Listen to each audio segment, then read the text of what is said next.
तो यूट्यूब पढ़ के जी अरे देश के नौजवान सीना क्रांतिकारी माता बहनों, नन्हे बच्चे, पिता तुल के बुजुर्गों, सभी लोगों का मेरे तरफ से हार्दिक अभिनंदन वंदन करता हूँ।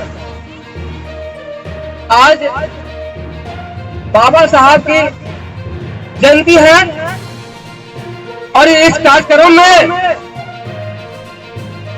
भारत की अपेक्षा अदर कंट्री में भी बाबा साहब की जयंती मनाई गई होगी। सर्वप्रथम बाबा साहब की जिंदगी के बारे में थोड़ा सा मैं बता देना चाहता हूं। बाबा साहब का जन्म 14 अप्रैल 1891 ईस्वी मध्य प्रदेश के महू छावनी में जन्म हुआ था। बाबा साहब के पिता का नाम रामजी राव अम्बेडकर और माता का नाम भीमाबाई था। बाबा साहब की जो पत्नियां थी उसका नाम रामाबाई थी और दूसरा पत्नी जो हुई वो डॉक्टर सविता शर्मा। बाबा साहब 14वें संतान में अंतिम पुत्र थे। बाबा साहब की 4 बहनें थी, मंजूषा, मंगला, रामा और तुलसी। बाबा साहब के दादा का नाम मालोजी सकपाल थे। बाबा साहब के पिता रामजी राव अम्बेडकर सेना में मेजर थे। महू छावनी में ही बाबा साहब का जन्म हुआ था। बाबा साहब का उस समय जन्म हुआ जिस समय हमारे भारत देश के सभी लोगों का गले में मटका, कमर में झाड़ू बांधा जाता था। एक गड्ढा, कुत्ता, बिल्ली, जानवर पानी पी सकते हैं मगर हमारे एक इंसान पानी नहीं पी सकता है। अछूत के भवनों में देखा जाता था। हमारे लोगों को बदतर जिंदगी जीने पर मजबूर किया गया था। उस समय हमारे इस भारत भूमि में बाबा साहब दलितों की मसीहा के रूप में जन्म लिए। धन्य है ऐसे प्रभु, ऐसे महान महापुरुष जिन्होंने हमारे इस पृथ्वी पर जन्म लिया। जो आज हम लोग आज मंच पर पैंट, शर्ट, बटन, बेल्ट लगा के चलते हैं और पढ़ने का आज मौका मिला। साथियों, बाबा साहब जैसे आज लगता है कि पूरा विश्व में ऐसे महान पुरुष नहीं हुए जिनके पास 32 डिग्रियां होगी। समझ सकते हैं कितना महान होंगे। और 9 भाषाएं की जानकार थे बाबा साहब। बाबा साहब हमें जो अधिकार दिया है संविधान में वो लोगों का पता नहीं है। आज मैं संक्षेप में बताना चाहता हूं क्योंकि समय बहुत कम है। समय बहुत अभी हमको समय मिला था, गांव में भी प्रोग्राम हुआ था मगर अपने गांव में भी छोड़ करके मैं सरियापारी में आया हूं और बहुत अच्छा मौका मिला और धन्य का पात्र है, धन्यवाद का पात्र कीर्ति जी। आज जो इतनी बड़ी कार्यक्रम आपके सरियापारी के बीच में प्रोग्राम रखने का काम किए।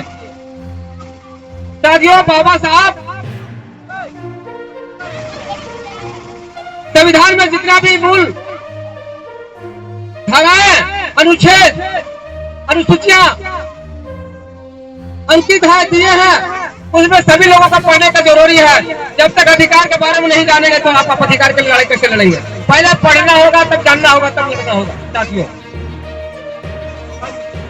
बातें तो बहुत है लेकिन थोड़ा सा मैं एक संक्षेप में एक स्लोगन में कहता हूँ, साथियों सुनेंगे। कहता है कि दलित जागो, निंदिया त्यागो, सुनो भीम की पुकार रे कितनी आई निंद्रिया। दलित जागो, निंदिया त्यागो, सुनो भीम की पुकार रे कितनी आई निंद्रिया। माने होगा जन्म, बने हो जानवर, फिर भी शर्म नहीं आए और कुत्ते का जूठा चाटने पर तू जाए। अब जागो, अब डरते आगो, नहीं तो खाए वो एक करारी मार रहे कितनी आई निंद्रिया। माना होकर बने हो जानवर, फिर भी शर्म नहीं आए और कुत्ता का जूठा चाटने पर तू जाए। अब जागो, अब डरते आगो, नहीं तो एक खाए वो करारी मार रहे कितनी आई निंद्रिया।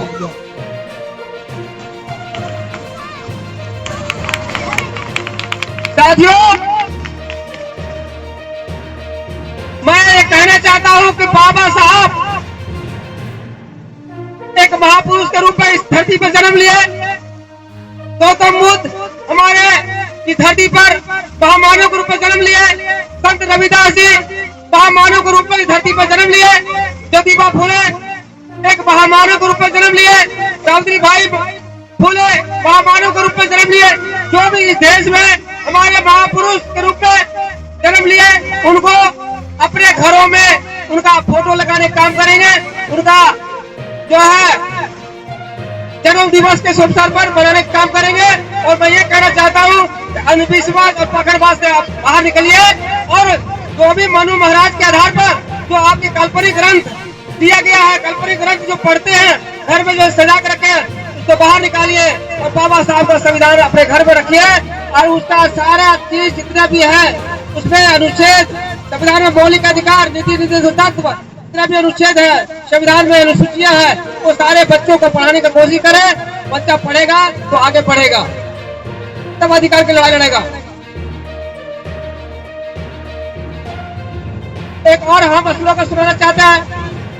अरे जागे उठो जागे उठो जागे उठो जी, अरे देश के नौजवान सीनाता नहीं उठो जी। अरे जागे उठो जागे उठो जागे उठो जी, अरे देश के नौजवान सीनाता नहीं उठो जी। अरे ताजो तू खान पान निषेध कर्म को, अरे ताजो तू खान पान निषेध कर्म को, अरे पालन करो सब मिलकर अपने मानव धर्म को। तो बढ़ के उठो बढ़ के उठो बढ़ के उठो जी, अरे देश के नौजवान सीनाता नहीं उठो जी। तो बढ़ के उठो बढ़ के उठो बढ़ के उठो जी, तो बढ़ के उठो बढ़ के उठो बढ़ के उठो जी, बढ़ के उठो बढ़ के उठो बढ़ के उठो जी, अरे देश के नौजवान सीनाता नहीं उठो जी। अरे ताजो तू खान पान निषेध कर्म को, अरे ताजो तू खान पान निषेध कर्म को, अरे पालन करो सब मिलकर अपने मानव धर्म को। तो बढ़ के उठो बढ़ के उठो बढ़ के उठो जी, अरे देश के नौजवान सीनाता नहीं उठो जी। अरे पढ़ने के लिए बच्चों को विद्यालय में भिजवाओ, और पढ़ने के लिए बच्चों को विद्यालय में भिजवाओ, और विद्या का एकता का प्रचार कराओ। तो बढ़ के उठो बढ़ के उठो बढ़ के उठो जी, अरे देश के नौजवान सीनाता नहीं उठो जी। तो अखिल वरिष्ठ जज कलेक्टर बन बैठो जी, अरे देश के नौजवान सीनाता नहीं उठो जी। साथियों मैं कहना चाहता हूँ कि शिक्षा ही धन है। शिक्षा शेरनी का दूध है, जो इसे पीता है वो बाघ के तहा दहाड़ता है। शिक्षा वो शेरनी का दूध है, जो इसे पीता है वो बाघ के जैसे दहाड़ता है। तो आपको पढ़ने की जरूरत है। बाबा साहब बोले कि शिक्षित बनो, संगठित हो, संघर्ष करो। आप शिक्षित होंगे तब संघर्ष करना होगा। साथियों